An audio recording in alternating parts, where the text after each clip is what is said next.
Hamm is a Rossland-based contractor, helicopter maintenance engineer, and entrepreneur with more than 3 decades in British Columbia's resource and aviation sector.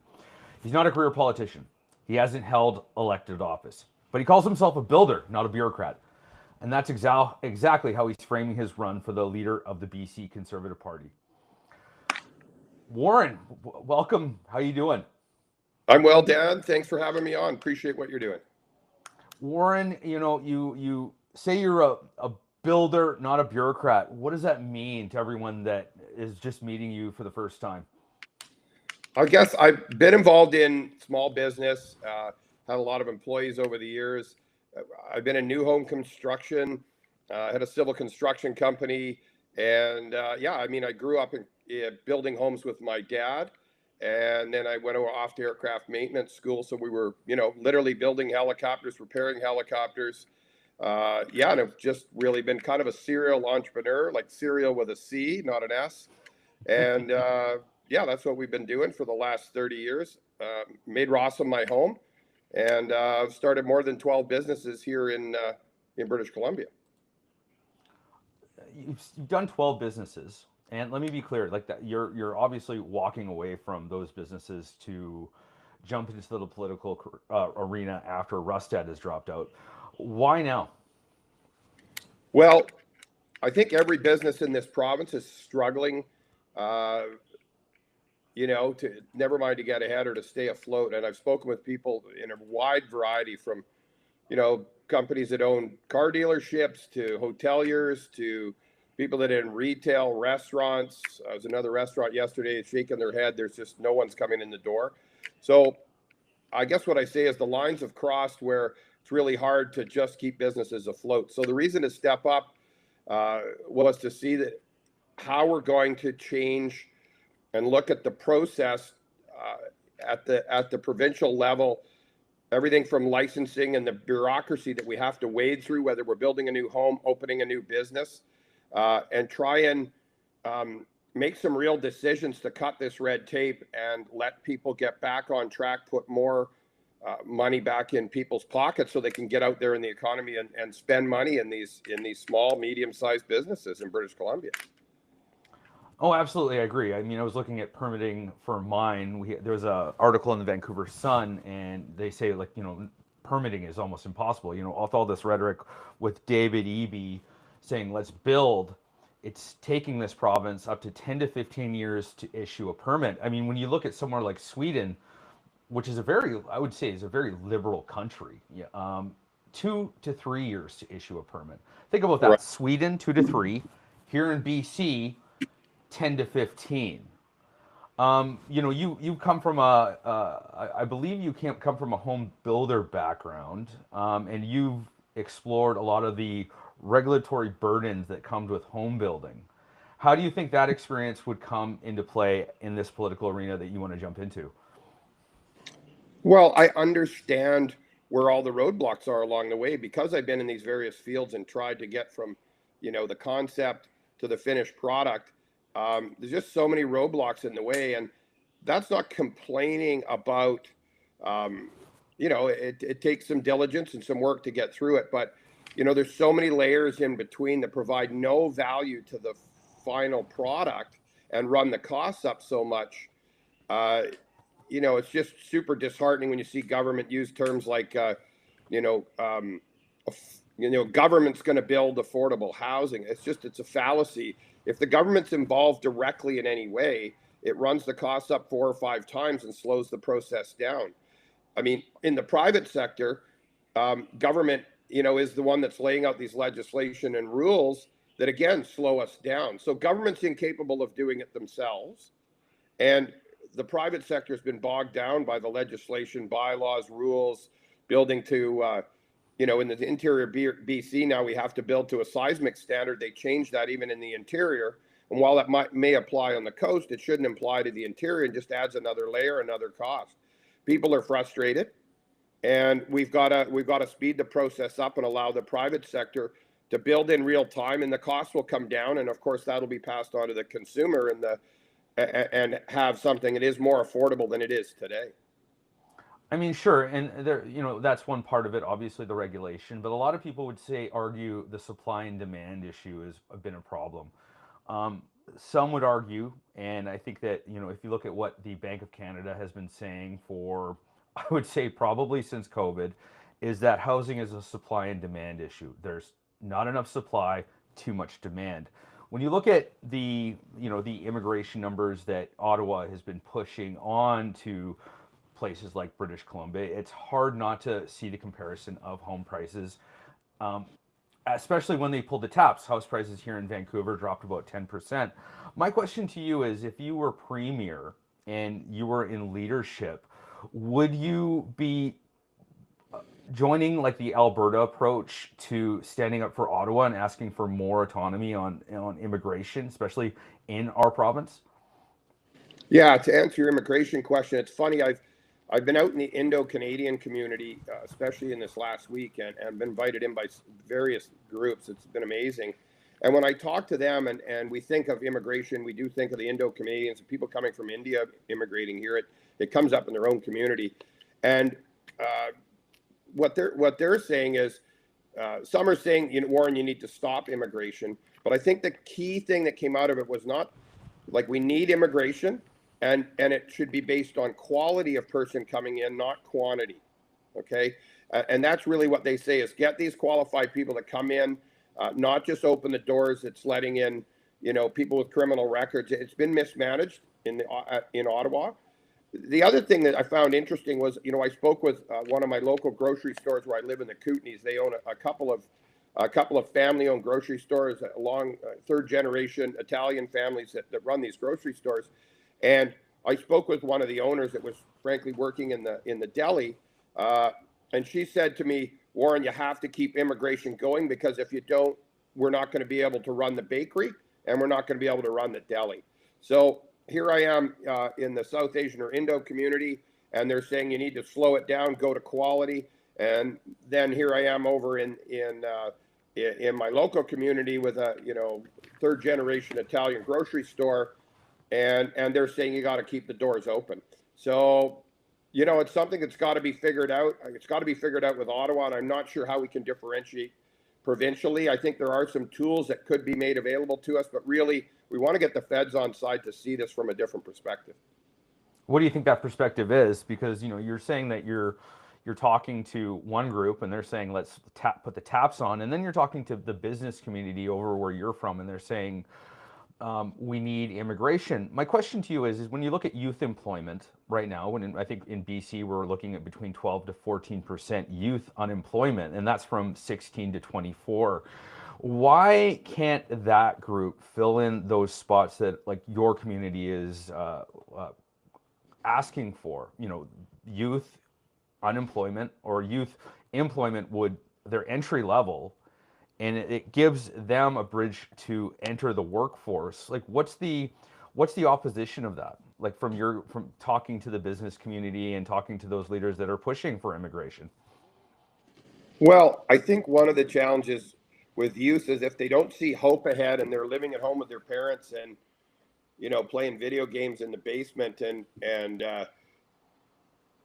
frankly selling pictures of their feet online. I mean, it sounds silly, but there's not a motivation from youth to get out there and get a quotes normal job and works. And I think a chunk of it comes from the parents losing a bit of hope, whether they're still renting and they're in their mid 40s or early 50s.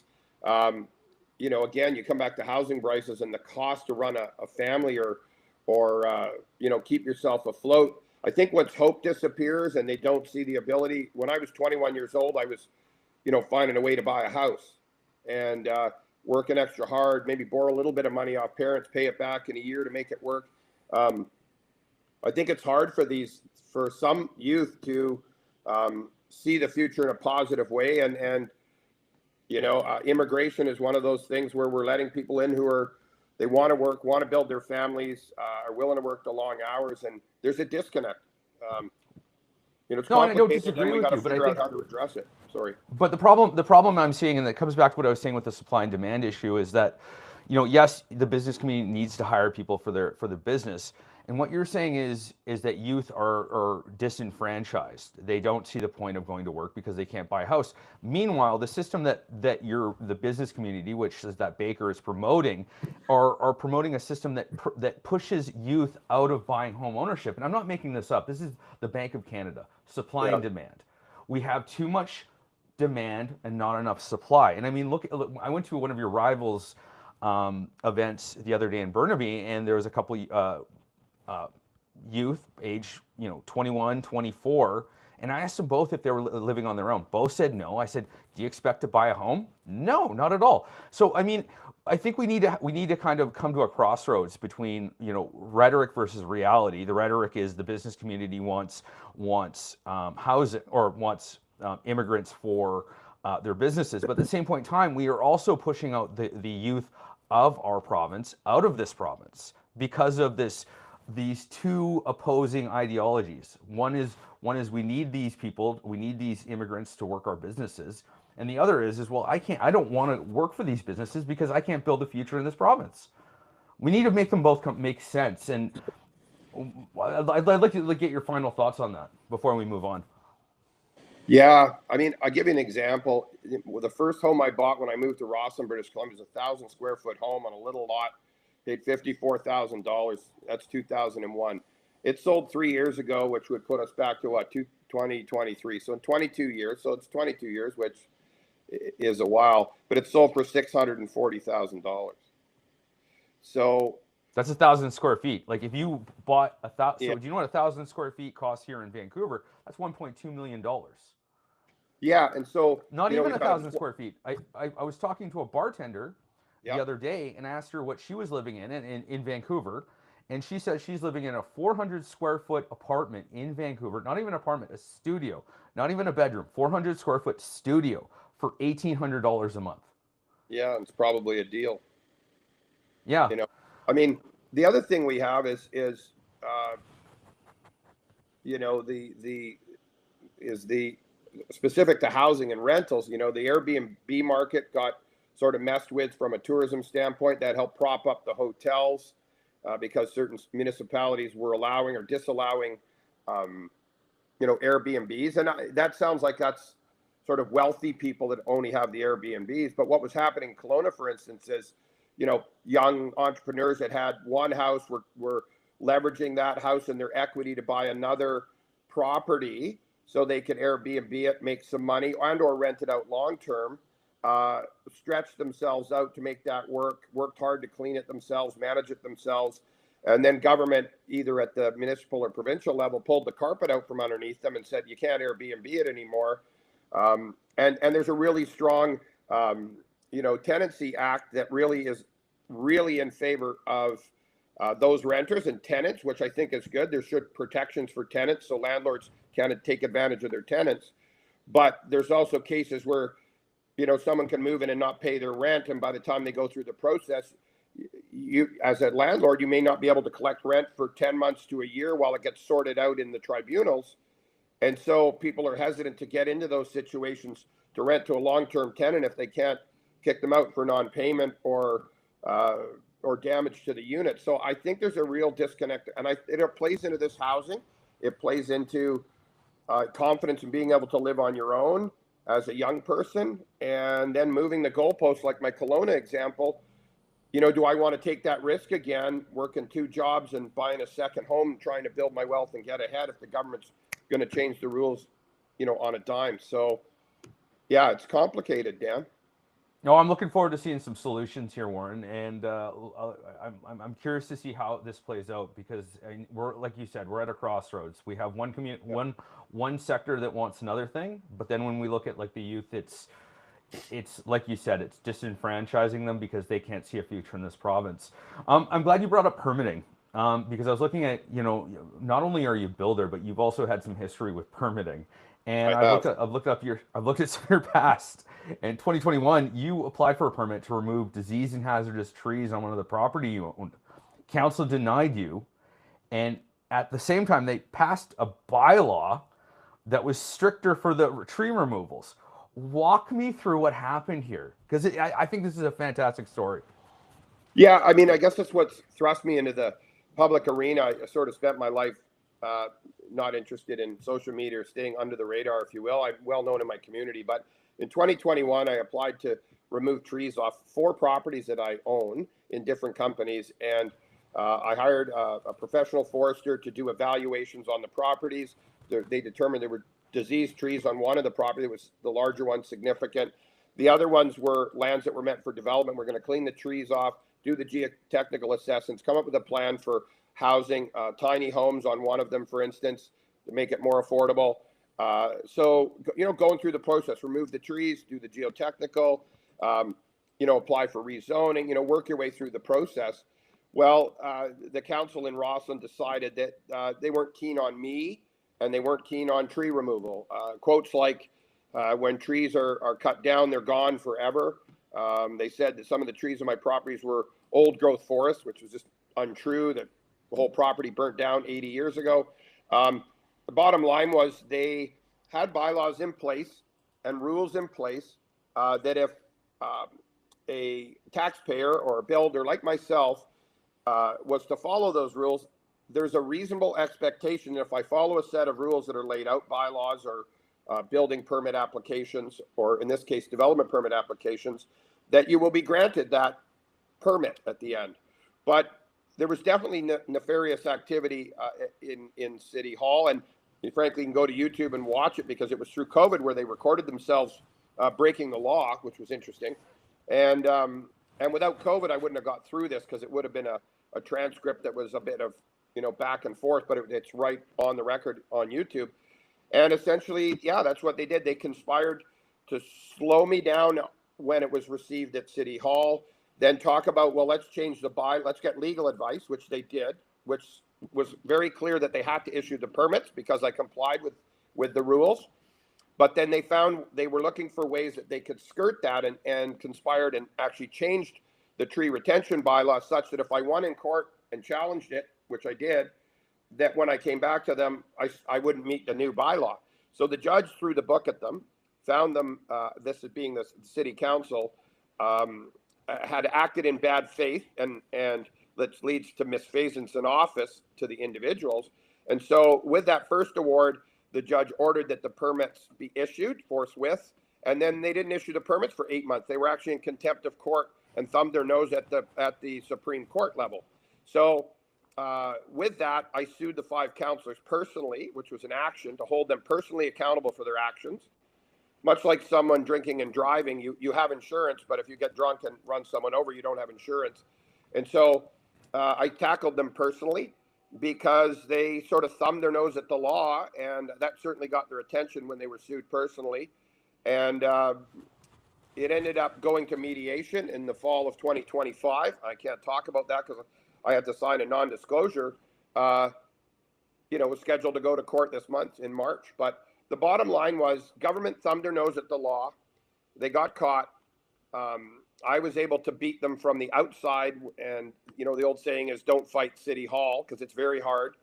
And my case, the first case, replaced a case from 1954 called Ron Corelli versus Duplessis, which was the case that gets taught in law school specific to bad faith in government. And I reset the bar, and I did it from the outside with my own money. It ended up costing me in the end. Of course, I can't talk to the details of the mediation on the personal one, but it reset the bar to stand up for citizens that are bullied by government. And I did it on the outside, and I'm looking forward to being the next premier and being turned loose on the inside, looking for misfeasance from government, us, if I get in, from our government, and to clean the mess up from the inside. I should be trusted to clean up our books and clean up how we operate as a government. Respectfully, I respect that more, and that's kind of when I want to bring that up.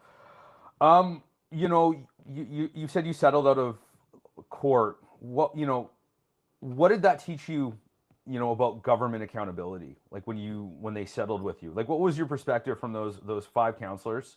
I know you can't tell me about the details about how it was settled, but obviously you can give me a perspective of like what that taught those counselors, because you can tell me how they like what their can you tell me about like what their demeanor and what that taught you based on those reactions on what government accountability is?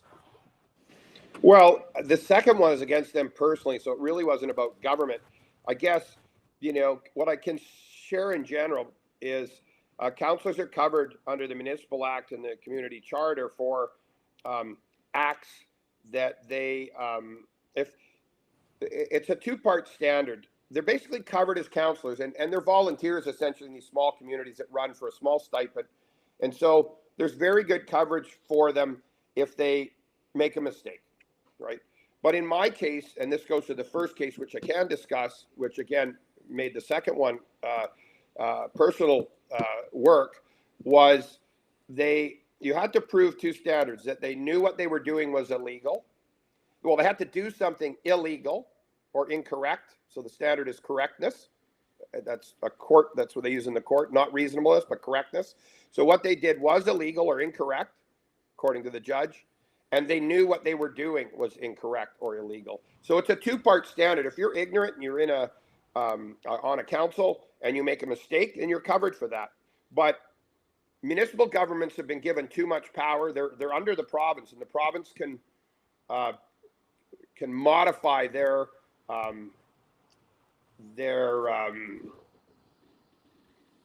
they can modify the Community Charter and the Local Government Act, and really has power over how municipalities act. But it hasn't really been managed that way in the past. So these municipalities can kind of run away, do what they like, slow the process down.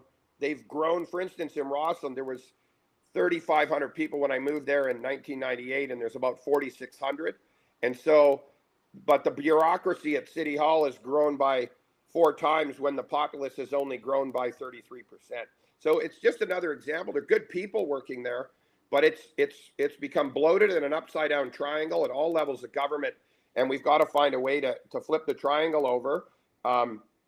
We need the bureaucracy, need government employees to run our governments at all levels, but it's just become bloated, and we have to figure out a way to make it more efficient. And some of those solutions are going to come from the bureaucracies or the people that are working in government, as well as outsiders that come in from the outside. So there you go. Like disruptors like yourself. Well, Go ahead. you should be able to solve it. I mean, I went to them before this got out of hand, and they basically thumbed their nose at me, and then, of course, off it went to the courts. I'm just grateful that those that come behind me will be able to lean on these precedents and hopefully make them think, when they're making decisions about people in their community that affect their business, that affect their employees, and affect their residents, that they need to follow the rules. Yeah, absolutely. Respectfully, I think that when you look at it, you have an abuse of power. Obviously, the Supreme Court of British Columbia said that they were abusing their power. And like you said, they thumbed their nose at you for 8 months beyond that, and then tried to put stricter bylaws in. It looks like you're being hoodwinked the whole way through. And, and a lot of people are seeing this as, you stood up to the city, which is a hard, monumental thing to do. Why didn't you just walk away? And why didn't you just, kind of just, like whatever, take the L? And where do you think, and obviously you did that because you have the fortitude, the self-confidence to do that. But more than that, where did that trait come from? I sat and I looked at the plus minus, the time that went into it. I mean, we produced almost 6,000 pages over both those cases in a period of 4 years. And I did a pile of the work, obviously had good legal counsel. But, there's a time to stand up. I watch others that got bullied by City Hall previous to me, and there was no consequence. This one, I kind of caught them red-handed because of YouTube and the fact that their council meetings were recorded and put online. But it was a risk that we would go in and lose, which we didn't.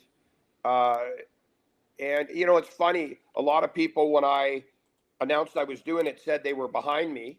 And then I looked over my shoulder and everybody was gone. So, and the reason was not that they didn't want to be supportive, but that if I was unsuccessful or they're seen to be supporting me for the misfeasance that affects them and their businesses, whether they run a golf course, a ski resort, or a development company, they didn't want to be seen with me in case it backfired, because they know that they could be bullied at City Hall. However, when I won and turned around, there were lots of people sort of piling up on my shoulders to pat me on the back to say, thanks for doing that for all of us. We're glad you stood up. And I guess that's what thrust me into or put me on the stage to move forward and look at this province on a bigger scale, not just a municipal level. Is there's a lot going on. It's not all nefarious. I think a lot of it's just mismanagement. You know, David Evy's 6'6", but his head's in the clouds, and he's not looking down at the rest of us with the idea that he should be working for all the people in British Columbia. I mean, I'm running for leader of the BC Conservative Party and the next premier, but what's super key to that is I'll be representing all British Columbians. So it's not just the Conservatives in this province, and there's dislike or disdain for the others. I'll be the leader of the province of British Columbia and all the residents that live here. So we have to sort of come with it from that perspective. And, you know, one of the things, I'll just tuck it in, is the property transfer tax between families. It goes to this housing, and it's a bit of a summary is, you know, we put this forward in the community, and we'll put it forward when we get into government, that if you're going to hand your property down through your family, so, you know, your parents are going to hand property down, you shouldn't be paying property transfer tax when it gets handed down. And, you know, especially as the second home, you know, we've got parents that have built a couple of homes and want to hand it down to their kids. And, you know, government's got their hand in the pot at every level. And, you know, that property transfer tax was a temporary tax put in after Expo 86 to go into infrastructure. And it's just, you know, government adds these little taxes everywhere. And there's no money left to take from the people that run businesses or employed in this province. So that's a little thing that we can give back, so that at least families can hand down their properties without having to go take out a mortgage to pay the tax man to own their parents' home. It's overreach, and that needs to change based on principle. That needs to change on principle. I agree with that. I think anyone looking at the property transfer tax in terms of where the bar is, I think it's, and I could be wrong, I don't have the number in front of me, but I think it's $750,000 on a home. You have to pay a land transfer tax. That's basically all of Metro Vancouver. Now, yeah, and you know, there's if you're selling a property, fine. If it's commercial property, fine. I mean, the other thing I'd like to see is, if I buy a home today for, say, $500,000, I'm a first-time home buyer, and I've got to pay property tax every year, but my assessment goes up. Say it goes up in 2 years, and it's now assessed at $1 million. Well, my property tax is going to double, and that might just kind of put me out of the market again. So what I'd like to see is, if it's your primary residence, and you pay, for my example, $500,000. And then in 2 years it's worth $1 million, there should be a fixed amount, whether it's a maximum of 2% or 3%, figure out the number per year, that your property tax will go up. So you're sort of sheltered from the inflation and from the doubling in quotes value of your property and doubling of your property tax. Does that make sense? So we sort of 2 or 3% as long as it's your primary residence. Well, I kind of understand it a little bit, because, you know, in your house, your property tax goes up with the value of your home, but it also goes down when the value goes down. So it's very linear in that regard. I don't disagree with you. I'm just questioning how that would work in practice, because then again, like, you're looking at the flip side. So like, you're paying a fixed income at a higher rate, then your property value goes down. What happens then? I don't disagree with you, but I think that there are some holes that are worth considering. Yeah, I mean, it's funny, we're in this leadership race. We've got everybody saying the same 5 items that they're going to fix, which doesn't differentiate us, which is, you know, most want to appeal SOGI, they got DRIPA, we've got affordability, we've got housing, we've got healthcare, and we've got crime. So here we are spamming everybody's inboxes. I'm not spamming them. I'm actually reaching out to people on the phone. Only 13,000 more people to phone in the next month. But anyways, rather than sending a spam email saying the same as my competitors, Those are items that we're all talking about, but then what other solutions can we put in place? I mean, some of this is for election time when we get ideas from members in our community, province, parties to figure out what changes we can make to bring to the public of what we're going to do when we get in office. But these are all complicated, and I think all of us candidates have to be careful that we don't put our hand up for soapbox items like I'm going to bring back $1 beer, or I'm going to cut out the I PST. want that actually. I know $1 beer would be great, you know, but It's these are $2 beer now, promises Warren. that we shouldn't be making until we get in and have a look at the books and figure out how much money's coming in, where it's leaking out. Because the question is going to become, how do we pay for these things? And my answer will be, we'll find out where things are leaking out, where we've got redundancy and waste.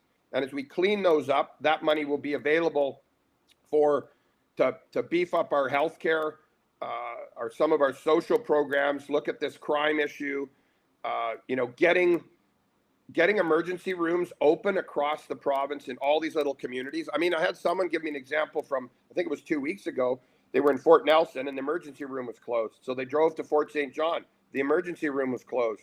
So they drove to Dawson Creek. The emergency room was closed. So they drove to Prince George. So, you know, I think it's 9 hours to go from Prince George to Fort Nelson. So when we get into government, the first things we have to do is we've got to be able to service emergency rooms when people walk in. And we're going to have to pay for that. We're going to have to get that in place because that's a basic necessity of people need. And then we're going to have to work back on all these issues. There's a lot of issues. And when you have 15 years of mismanagement, maybe longer, and the inability to deal with some of the hard programs and the major issues, it's a lot of work. And you need someone with the bandwidth to do it. But let's talk timelines though, because everyone has, like you said, everyone's promising, you know, $1 beer, and everyone's promising to repeal DRIPA, everyone's promising to repeal SOGI, and now you're talking about looking at the books. What is the timeline before you can give British Columbians getting into office, looking into the books, and start giving us a plan on what's going to happen with this province? Because obviously the budget is unsustainable. Correct. I think the budget was at, and I believe it was between 12 and $15 billion deficit. $13.3 billion deficit. Thank you. For 1 year. 13.3. Obviously that's unsustainable. So what is the timeline to look at the books and start saying, hey, we're going to look at this program, we're going to look at this program? And like, what's the plan with that? Because obviously some programs need to stay in place, you know, they're essential services, but what is the timeline? Right. We can't stop all services while we do an audit. So we're going to have to do that in real time, but we have to figure out where we are. Again, I caution, you know, when I watch the friendly competitors in this race for the leadership, you know, promise these things we're going to do. But the first thing we have to do is audit and figure out where we are.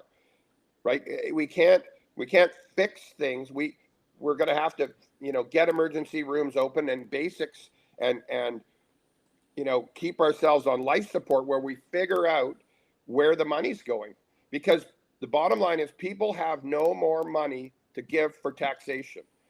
And we're driving investment out of the province so rapidly that we're not going to get extra taxation from big business if they're running away from us. So we have to figure out where the money's going. We have to open these dialogues with investors to say, look, we're not going to slow you down. We're going to get these permits through quickly, and then we have to follow up. But we have to figure out where we are. It's the equivalent, Dan, to saying you come and knock on my door, being a mechanic and a fixer and a builder, and say, hey, Warren, my car won't start. So I hand you a starter and I tell you to go change the starter. So you go out, you put the starter on, you come back, you say, my car won't start. So I hand you another starter and I send you out to put the starter on. I mean, that maybe it's out of fuel. So, you know, we've got to figure out where we are first. Right. And that's going to take, I mean, God, that's going to take a year. We're going to do it while we're running the government and sort of looking under all the rocks for the waste and loss that's there. But the bottom line, it's going to take probably 6 years to make a big enough movement. And I know people don't want to hear that. And my competitors will say, I can fix it in a year. but it's bullshit. You can't fix it in a year. It's going to take 6 years to bring the water level down from here to here. And that's Right. working 7 days a week with the smartest people in our province and elsewhere. And people have to believe that we're going to do the right thing. They'll start feeling some relief, but 6 years is more than one election cycle. And so you have to put a leader in that has the bandwidth for 10 years. And I think that's being forgotten in this leadership race. You know, some people don't have the bandwidth for 10 years, or they've got young families, or, you know, I don't want to sound ageist, but, you know, they're going to be in their mid 80s by the time 10 years is up. Or they're people that when things get tough, they leave and go to the private sector. I mean, you need someone that's going to be focused on this for 10 years, create the continuity and trust with investment to bring investment back, and someone that fixes things for a living. When your Right. car's broken, you don't take it to the accountant, you don't take it to the lawyer, and you don't take it to the poli-sci major. You take it to the mechanic, you have him troubleshoot it, and you figure out how to fix it. Respectfully, and I respect everything you're saying. And one thing I like about this is that you're giving it a little, and respectfully. But if we're going to give it, we're going to get it. And you know, let's be clear, Warren. You have no political experience prior to this None. election, None. and you're running to lead a party that already has sitting MLAs. And if you look One. at the Rustad tenure, he was Yep. dogged with Yep. infighting, letters from EDAs, who knows where they were inspired from. There was leaks to the press.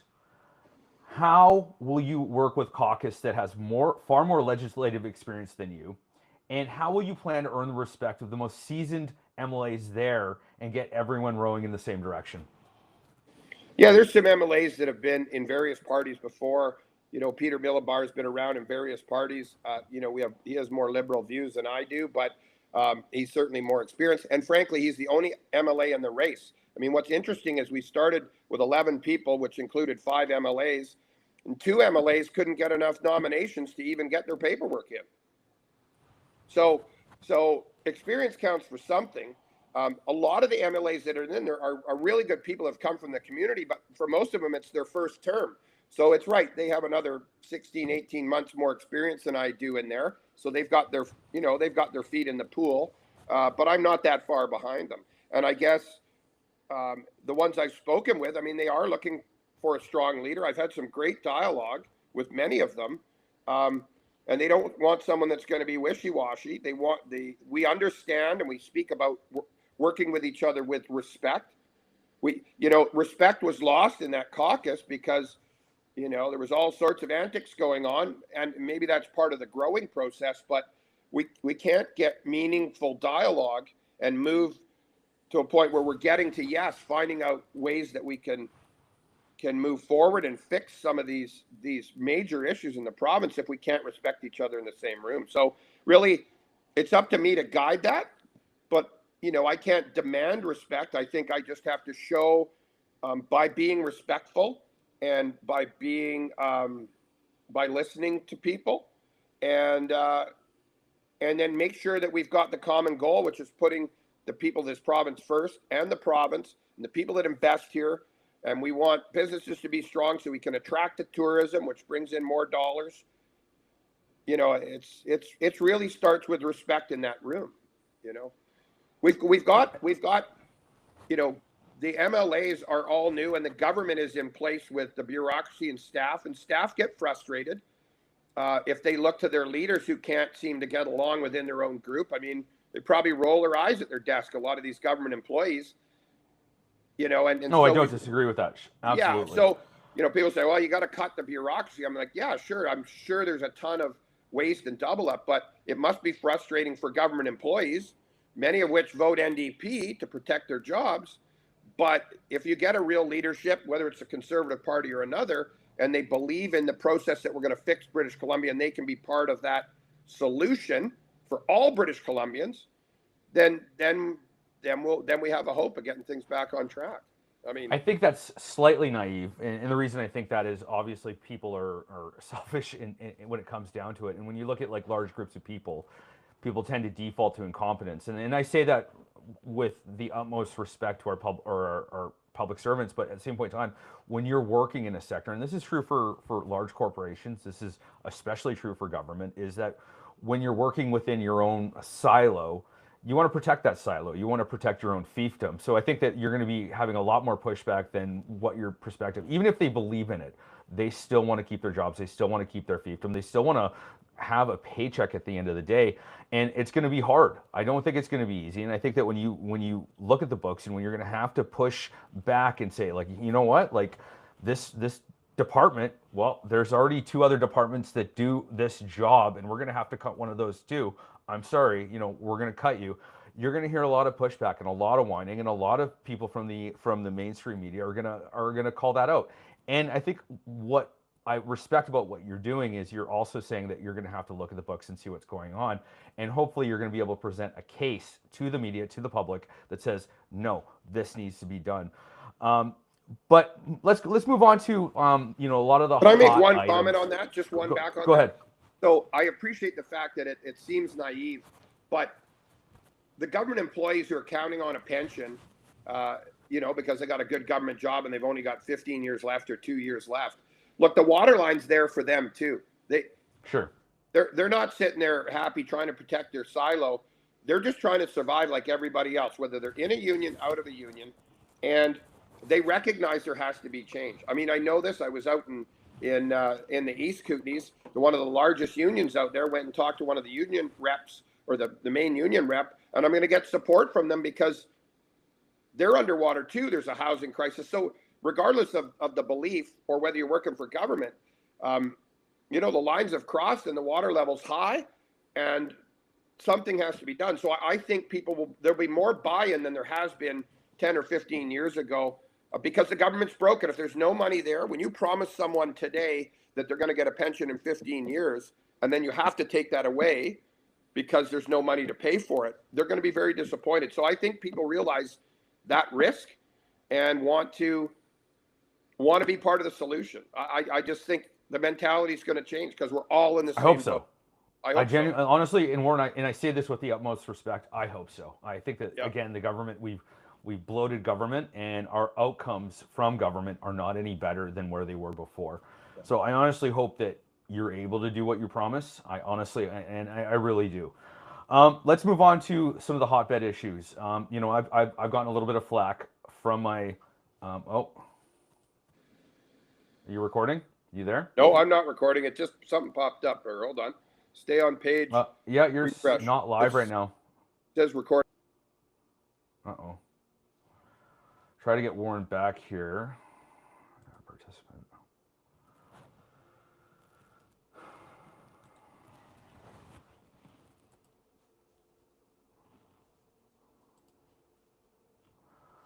Sorry, folks. We're trying to get Warren back here. 1 second.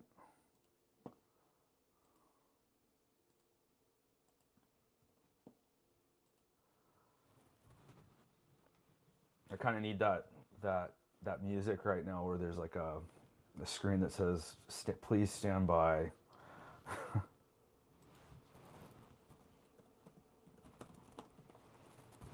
There he comes. There you are. Sorry, Dan. Perfect. No problem. Thanks for getting back with us, Warren. I appreciate that. So as I was saying, we were talking about some of the hotbed issues that, obviously we're going to have to talk about some of the issues that are really, on the tops of minds of a lot of British Columbians, and especially conservatives.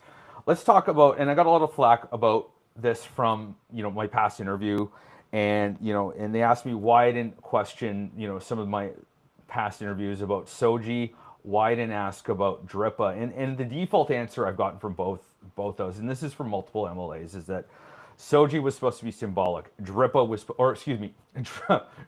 supposed to be symbolic. SOGI was supposed to be an anti-bullying tool. And my question to you is, you have 2 daughters, and you have seen how SOGI plays out in the schools. What are your thoughts on the SOGI program as you see it today in 2026? Yeah, my daughters are 29 and 31, so they weren't party to managing that or seeing that in the school system when they went through. But I have friends that are, have young children, and And a lot of people are homeschooling their kids just to run away from it because they will have no part of it. Quite a few people I know are homeschooling their kids, which is their option. I don't think it belongs in the schools, period. It needs to be repealed. Full You think it stop. needs to be repealed? Great. Full stop. Like day one? Yeah, I mean, it gets in the pile. We got to get emergency rooms open, but we'll hand that off, and it's got to get repealed and get out of the schools. What needs to get into the schools is a smarter program, or frankly, we came up with a program called SMART, is the acronym, and it's social media awareness and responsibility training. SMART, nothing to do with SOGI, but what it does is it would be from kindergarten to grade 8 or grade 9 to teach kids how to manage social media, cell phones, communication, peers, ties into your health, that it's important to get time away off your phone. You know, if you walk downtown Vancouver, you know, everybody's on their phone, head down, bumping each other on the sidewalk. So, you know, there is a problem. And for kids, I think it's a problem because they're sponges in school, and we need to focus on reading, writing, arithmetic, phys ed, all the basics, as well as some modern technology. They'll get taught about AI at some point in their school system. But this SMART program focuses on social media awareness and responsibility training and should be worked into the schools. Parents should have the ability to opt out of it if they don't like it, because it's not the basic reading, writing, and arithmetic. But, you know, SOGI, that doesn't belong there. We're not going to get between parents and their kids. That's not the role of the school system. Respectfully, I respect that, Ryan, Warren. Let me ask you a question about the past leadership. John Rustad, he was a strong voice pushing back against certain ideologies in education. What are your thoughts on Rustad's leadership and the direction he tried to take the party? Well, I've met him a couple of times, and he admits that he made a lot of mistakes. I mean, he was humble. He shared them. He has a passion for British Columbia. So personally, I liked John. But, you know, I think the mistakes he made were numerous enough that he lost the trust of people around him in the party. You know, there was a vote that went on for his support of his leadership that, you know, rubbed some people the wrong way, that wasn't put out across all party members. So, you know, a lot of mistakes were made. Some of it can be attributed to a party growing really fast. But you know, I think John's time as a leader is up. And certainly that was why he was, right or wrong, moved out of his position. I mean, I don't like the fact that they used a term from the Constitution that was professional incapacitation. You know, incapacitation, you know, and I've read it, it should be if he was in a coma that he would step down. But, you know, he obviously couldn't gain the respect of enough people in his caucus for whatever reason. And, you know, rather than being thrown, he jumped. But he's still in the party, and he still has support in his own community. So, but I don't see him coming back as a leader. No, and that's not the question. The question was, like, what did you think of his leadership and in the direction he tried to take the party? At the end of the day, like, you know, you have to respect what the man did. Two MLAs, two official opposition. I think he was shy of 200 votes of leading government. A lot of respect is owed to the past leader. So I think that, you know, when we obviously he made mistakes, and there's no doubt about that. I just want to kind of get your feeling from that. And I think you did say that. You said, you know, he, you know, respectfully, he did a lot of good things. Yeah, I mean, he got it up from nothing. It wasn't just him; it was others. But you know, I think a chunk of that too is it sort of vacuumed up all the politicians that had had enough, or people with experience, and a lot that you know, from their communities, maybe without experience, but had the faith that they wanted change, and it wasn't going to work with the NDP. So, you know, it grew very quickly. And managing the party, managing the caucus, and then managing his opposition is a lot for one person. So, you know, being a strong leader, you want to get the strongest people around you so you can manage all these situations. And I'm not sure he got enough strong people around him to you know, alleviate the stress that he felt. And with stress, you know, he probably made some decisions that he wished he would have, you know, gone in another direction. So Respectfully, no, I can absolutely agree with you. I think that probably the party got too big too fast, and there was a lot of growing pains. And unfortunately, that's just it was either going to work or it wasn't. And I think we right. saw this leadership race is a good answer for everyone listening at home, like what the end results were. Let me ask you a question, a little bit more about Soji, and some of your candidates that you're running with. One of your rivals has a notable past on the Soji file. The BC Liberal Party, and I'm glad that you brought up the BC Conservatives, because a lot of people see the BC Conservatives as an indictment of the past parties that were the opposition party, i.e., the BC United, i.e., the BC Liberal Party under Andrew Wilkinson, and the BC United Party under Kevin Falcon. And a lot of people see that the BC Conservative Party is an indictment of those two parties. One of your rivals, Caroline Elliott, had a notable past on Soji. Back when she was active with the BC Liberals, the party introduced Soji 123. It introduced it. And when we go back to that file, a former Chilliwack-Kent MLA, Lori Thronis, was one of the few BC Liberal caucus who publicly stood up against Soji in schools, and also criticized aspects of the federal conversion therapy ban, Bill C-4. And his comments weren't very controversial, in my opinion. I think that when he commented about it, he said maybe we should introduce voluntary care for people that want to transition and permanently harm their bodies. Caroline Elliott was commented on that and said in a public interview, said that those views were abhorrent. What do you think was abhorrent about those views Lori had? Well, look, it's interesting that we get into these complicated, like Soji, UNDRIP, these policies and this need to quote better society and be more open and honest and inclusive, and I think it comes down, you want to treat people the way you want to be treated.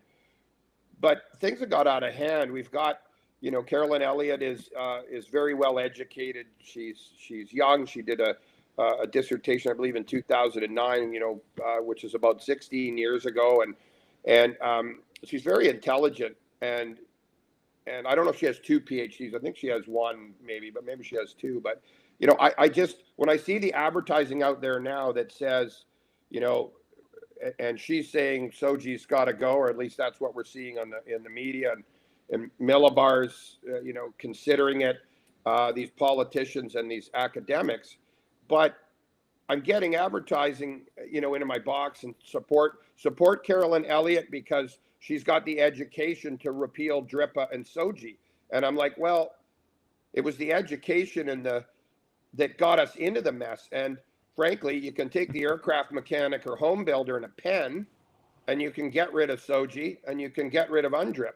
So I just find it really offensive that the liberals that are inside the Conservative Party, that were inside the Liberal or United Party elsewhere, that were for and helped develop these programs, that now they're saying have to be removed. I find it hypocritical, and I just hope the public reads through it. I mean, I guess I'm not a politician. I'm a builder, not a bureaucrat. I know we're running that across the line to get people's attention, but it matters. People that just want to be in government to be in government, or want to run this snake path of Soji on, Soji off. I mean, hopefully people see through it. You can't get between the kids and the parents, number one. Until you're 18 years of old, you're not an adult. And so I don't want teachers telling kids what they can do behind the backs of parents.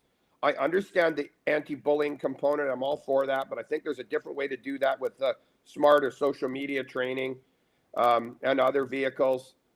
I don't know why it always comes down to sexual orientation and all.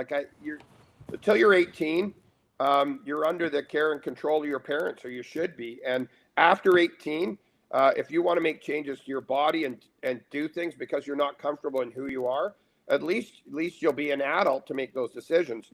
Doing it at 6, 8, 10 years old and carving young mindsets on subjects that are really adult subjects, it's just not right. I would even go farther and argue that 21 would probably be a more appropriate age for that type of. Yeah, I mean, Uh, minimum but I 18, mean, but I'm splitting hairs, and quite yeah, frankly, I'm speaking from someone from experience, someone that's I was just a child at 18. 21, I was still a child. I think it wasn't until I was 32 that I actually felt comfortable in my own skin, and I can't imagine the the pressures these kids have on today, and they're just trying to make sense of their bodies, and we're telling them, hey, like maybe it's because you're not the right sex, and it's like, what? I have a friend at home, or I have a friend with a kid, and he didn't know what the word anxiety meant, and his one of his aunts came in, and she's like, oh, maybe he has anxiety. Kid anxiety for fucking or sorry, I don't mean to swear, but had anxiety for 2 weeks. uh, But he didn't know what it was before that. Like he just kept saying, I have anxiety. So I think kids are impressionable. I want to move on to DRIPA. And, a lot of people were pushing DRIPA before the Cowichan file came in, especially BC Liberals, BC United. And a lot of, the past MLAs, they don't have a great record on that. John Rustad included. He said that, DRIPA was supposed to be symbolic.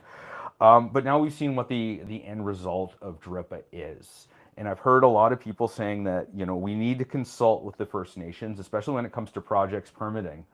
Let me ask you a question. In your opinion, what is the appropriate timeline for consultation? Like, what do you think that would be in terms of projects? Because if we look at towards Sweden, Sweden can issue a permit within 2 to 3 years. right. Very liberal country. Here in British Columbia, it's 10 to 15 years to issue a permit for a mine. Think Yeah, about that. British Columbia, 15 years.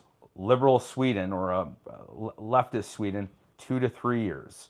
yeah. So obviously the permitting is an issue. Obviously we have to consult with the First Nation. Nobody's denying that we need to consult with the First Nations. What is a timeline that you would see in terms of consultation and permitting? And then let's be clear, they're both different things. Yeah.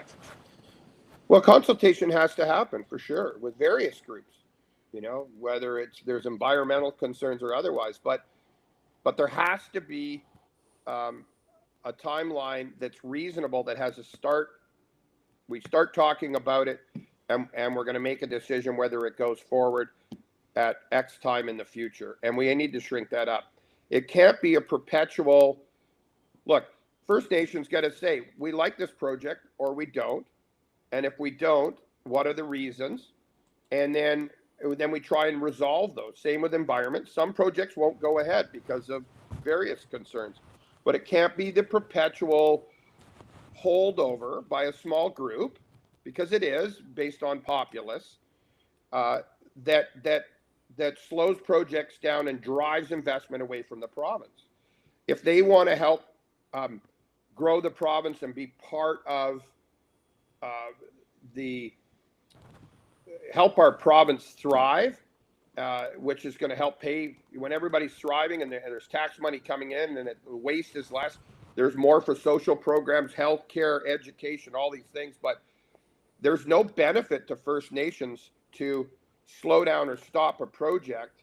And it feels from investors that I talk to like, they'll approve it if they're written a big check to keep the thing moving. And that, there's some words to describe what that sounds like that I'm not supposed to use on TV. But partnerships have to be partnerships. They can't use coercion or, we'll think about it and, just dragging on the process until, they get a larger stake or a larger payout to move a project forward. If they're going to participate, they have to participate in good faith with all the other proponents to help move a project forward. And if the project doesn't make sense, if half of the proponents don't like the idea of a project or it needs to be modified, then we need to find a vehicle to make a change, whether it's in a different location or a different project. But timelines have to be shrunk up and fixed so that there's the reasonable expectation that something will get done in X period of time, period. Warren, thank you for coming on. I'll give you the final word, but you've made this case to the province. It needs builders, not bureaucrats. You've taken on Right. City Hall. You've worked in the private sector your entire life, and you're asking voters to trust you with something bigger. So here it is. To directly to the members watching, why you, why now, and why should conservatives believe you're the one who can not only lead this party, but actually defeat David Eby and govern British Columbia? Last word. Well, I'm a leader, and I recognize, and one of my greatest strengths is I know what I don't know. And my worry with the other candidates is they're telling you what they know and how they're going to fix all these things, and it's frankly a bunch of bunk. You know, the liberals that are inside our party are good people, but like my wife said at the beginning of this, who doesn't follow politics at all, is you seem to have a lot of liberals in the party. Why don't they go start their own party, and then you could have the Conservative Party and the Liberal Party? And it's a really good point. I mean, she doesn't follow politics, but it's, you know, putting on a blue shirt when you've come from the Liberal and the United side and you've supported Soji and UNDRIP, you know, and you've helped carve it with being a bureaucrat or someone with a PhD, and now you want to undo it. I mean, that's not leadership. That's just following a path to get into power.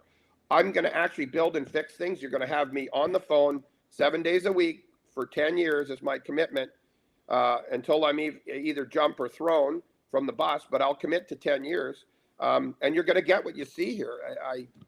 You know, the nonsense has got to stop. We've got to focus on the critical items first. We got to figure out where we are by doing an audit, and then come up with a plan, not just within caucus, but the best people that live in this province that are experts in their field to help us right this ship. It's not going to be David Eby we're fighting. I suspect that they'll do what I call the Trudeau-Carney shuffle, where David will shuffle out and they'll put someone else in that's more populist. So this is not a gimme. I think some of my competitors think that they're just going to be handed government. That's a mistake.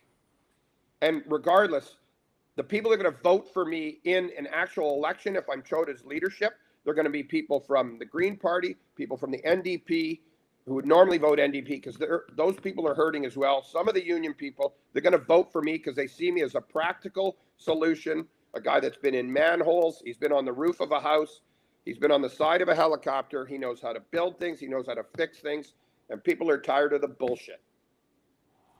Warren, I appreciate you coming on. You're not a career politician, you're a builder. You run a business, you've worked in aviation and the resource sector.